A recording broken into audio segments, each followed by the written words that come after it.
Senator Henderson. Senator Fierravanti-Wells. Deputy President, the sexual abuse case brought against Cardinal George Pell connects across Australian jurisdictions, but it begins and ends in the Vatican. If the story were a crime novel or thriller, it would make for gripping reading indeed, but it is not a novel. I will tell this story to place it on our nation's record in the hope that these events might never be repeated. Many strongly believe that an innocent man was jailed for over a year. A cardinal of the Catholic Church was smeared with the obvious intent of attacking the entire institution for the principles it holds and that he defended. They also believe that corruption within the Church, within the state and within human hearts accused him of a crime which he had not and could not have committed. In the eyes of many, Pell was defamed, maligned, personally and professionally destroyed. They fear our legal systems, including police and the lower judiciary, are implicated in succumbing to manipulation by the media, especially the ABC, which whipped up the case against him and kept public opinion focused on one side of the story. The coronavirus shutdown delayed justice even further.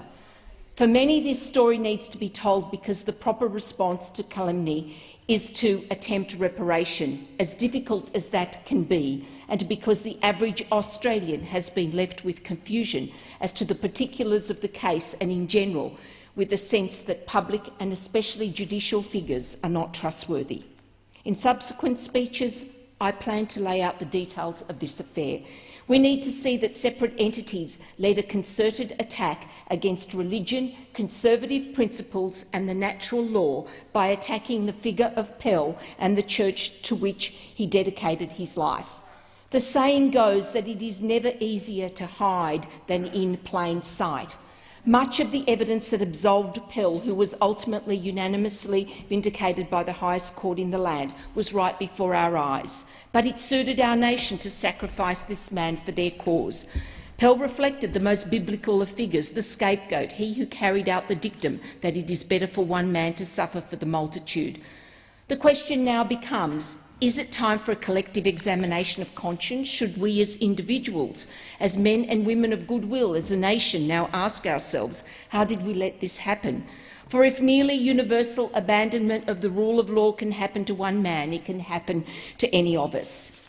Pell was born in Ballarat, Victoria, on 8 June 1941. He rose from humble beginnings, an ordinary family, a publican's son, to become the third most powerful man in the Vatican. He attended St Patrick's College as a day boy and was drafted to the Richmond football squad.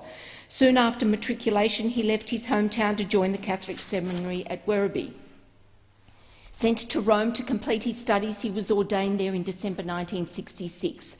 After obtaining a doctorate of philosophy at Oxford University, he returned to his home diocese of Ballarat, where he had numerous priestly appointments before becoming director of Aquinas College, now part of the Australian Catholic University, and then obtaining a Masters of Education. In 1985, he was appointed rector of Corpus Christi College at Clayton, the provincial seminary for Victoria, where he began some small efforts at reform which, because of his conservative approach, were not universally welcomed by either staff or students, a precursor to later opposition to him, which would come from within clerical and lay Catholic circles. In 1987, he was nominated as Auxiliary Bishop of Melbourne, where he remained until he became Archbishop in 1996. In 2001, he became the Archbishop of Sydney, and in 2003 was created a cardinal. In February 2014, shortly after his election to the papacy, with a mandate to clean up financial and other corruption in the Vatican, Pope Francis made Pell prefect for the newly created Secretariat for the Economy. Pell had been a member of the COSEA, a commission of economic experts created by Pope Francis 10 months earlier to examine the Vatican's financial situation. Whilst Pell was aware of issues, not even he could have imagined the extent of the impropriety, including that the then sostituto substitute of the Secretariat of State, Archbishop now Cardinal Becciu, was implicated in misdeeds and cover-ups.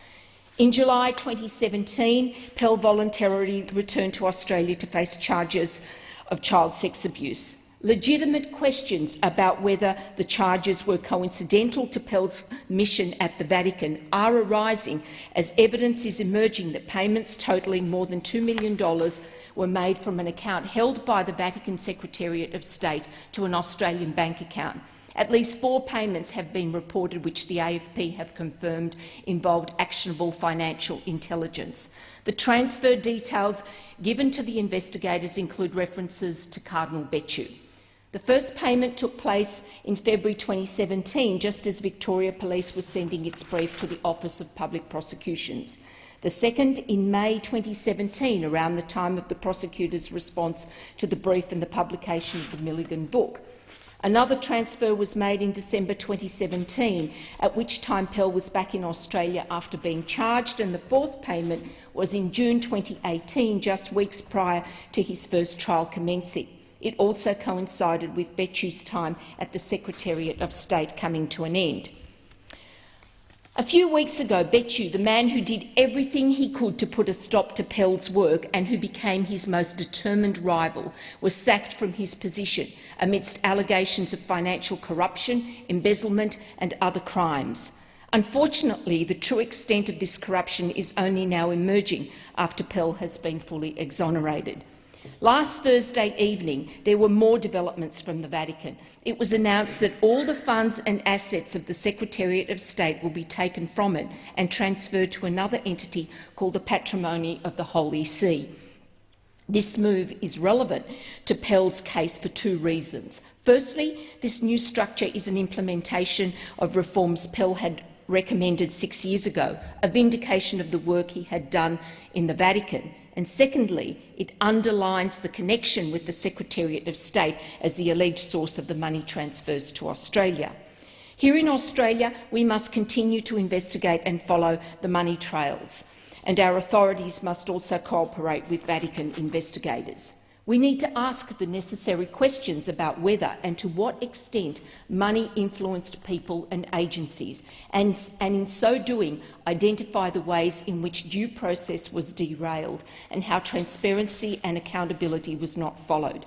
Indeed, this was what Pell himself had set out to do in 2014 when he accepted Pope Francis's appointment, and why his task was met with approval and enthusiasm from Catholics all over the world wanting to see transparency in the Church's finances.